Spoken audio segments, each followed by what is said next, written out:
What's up, everyone? Thank you for tuning in to my annual YouTube video. In all seriousness, it's been over a year since I uploaded my only video on this channel, so a lot has changed in the past year, so just felt the need to come on here and just update everyone, not only for my clients, but just for anyone that is looking for just some mindset. A lot can be learned from what I've learned in the past year, not only fitness, but just mindset in general that could be applied to any aspect of life. So if you're new here, my name is Vinny. I've been a certified personal trainer and nutrition coach for 3 years now. I got my first training job as a group trainer at the camp in December of 2021, almost 3 years ago. I started my own business personal training in March 2023. I started doing online personal training this year in January. And a big goal that I hit for myself this year that I'm super proud of myself for is becoming a full-time entrepreneur officially as of September 2024.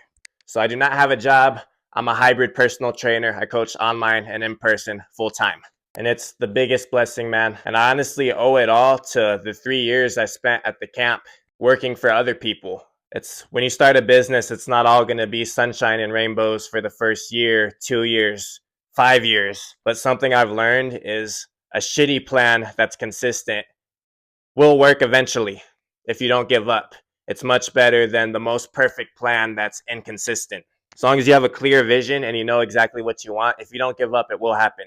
My biggest passion is fitness. I feel like my purpose on this earth is to impact as many lives as possible. So I'm so blessed and thankful to be able to combine those two and make a living out of it. As far as my ultimate goal goes, I'm not sure if I want to own gyms yet or what direction I want to go in. Honestly, the ultimate goal in life for me is just to help as many people as I can. And like I said, this video isn't necessarily about fitness specifically. This is just going to be more about mindset, what I went through, building up to where I am today to be able to become a full-time entrepreneur. Hopefully you can learn from it and apply it to aspects of your life. And I'm not rich, I'm not balling, I'm nowhere near successful yet, in my books at least. I'm just at a point where I'm financially stable enough doing personal training full-time to be able to get by. So don't look at me like some kind of financial guru or like I'm Alex Hormozy or something, because I'm not. So honestly, the best advice I could give to anyone that's trying to start a business, like I said, I owe all of my success with my own business to the 3 years I spent at the camp. Like, you're going to have to work for someone else, learn from them, go through the motions, go through the trials and errors before you're able to do it on your own. Experience is the best teacher. I learned so much more from people that have done exactly what I want to do successfully than I ever did in college. But the biggest key is just meeting people. I ran group classes for over 3 years, so I've met thousands of people. And when you're trying to start your own business, that's a very valuable resource, is having thousands of people to reach out to. So I think the biggest key is just not being afraid to put yourself out there. Don't be afraid to ask those people. By asking them for help, you're not asking them for a sale directly. I got most of my clients through word of mouth, not through ads, not through knocking on people's doors, not through any kind of sales funnel. I'd say about 90% of my in-person clients I got from warm reach outs, which is just messaging everyone on your contact list, everyone on your Instagram followers. I don't care if you've never spoke to that person in your life. Most people are going to be supportive of anyone that's trying to start a business. And if they're not, then who cares? Like, they're just a hater.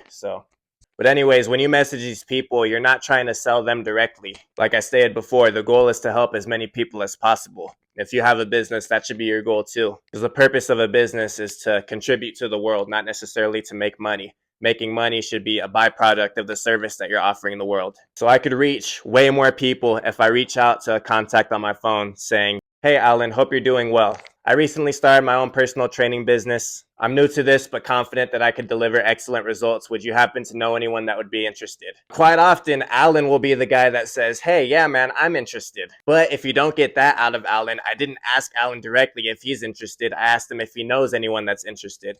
Most people are going to say that they'll ask around. Some of them will, if they really mess with you, they'll even post you on their Facebook, post you on their Instagram.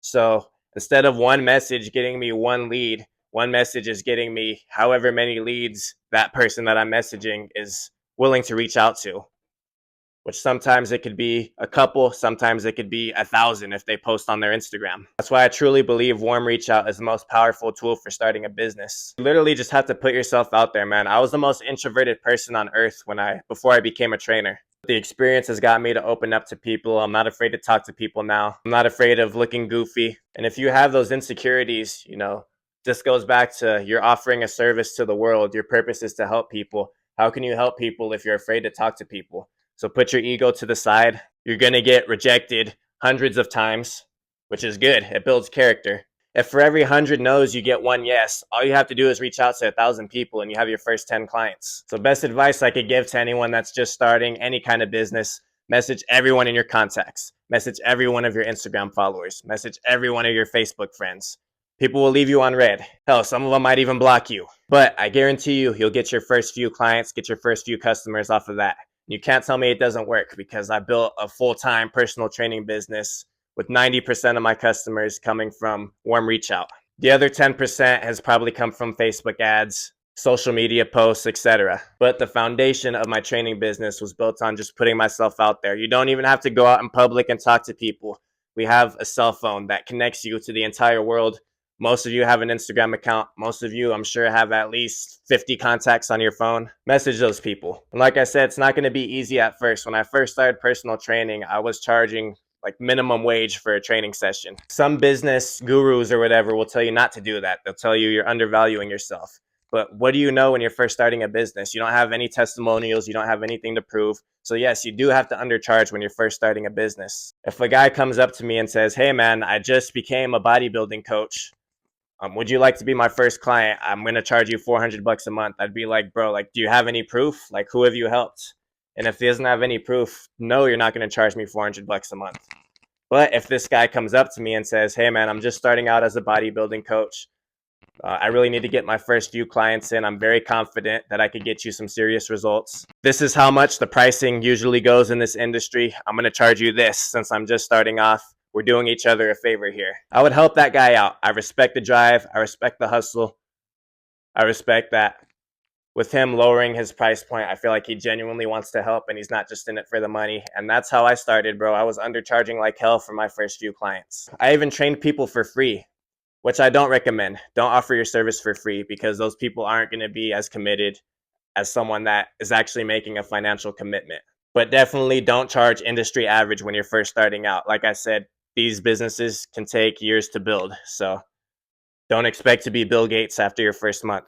But you undercharge those first few people, you get them results. Great. Now you could post those results. You have proof that you have the ability to help people and you've done it before. And that gives you the power to be able to charge the average price.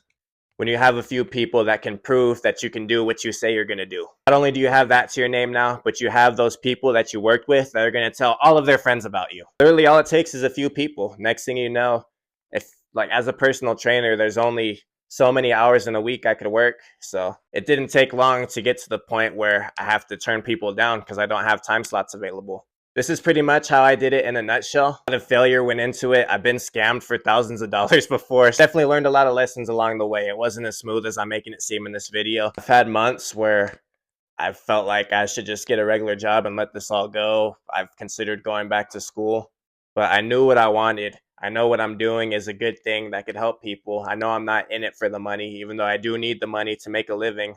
Like I said before, a shitty consistent plan is much better than the most perfect inconsistent plan. If you stick to that plan and keep going, don't let anything stop you, block out distraction. I don't go to parties. I don't have that many friends. I don't hang out with that many people. Work, train, go out with my girlfriend on Saturdays. That's my life. So it takes sacrifice. If you want to be more successful than the average person, you have to work a lot harder than the average person. It's not rocket science. It gets discouraging at times when you're putting in all this time, you see everyone around you having fun. Some of them might even be making more money than you at like a regular job, because in entrepreneurship, money isn't guaranteed.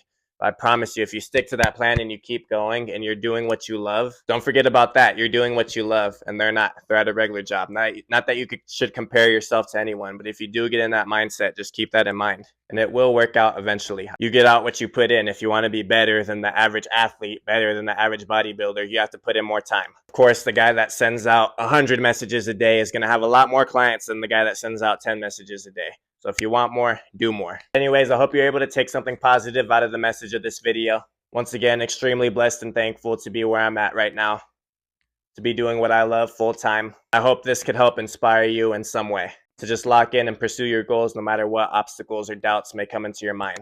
Thank you all for tuning in. To keep up with me, shoot me a follow on Instagram at trainingwithvg, and I am out.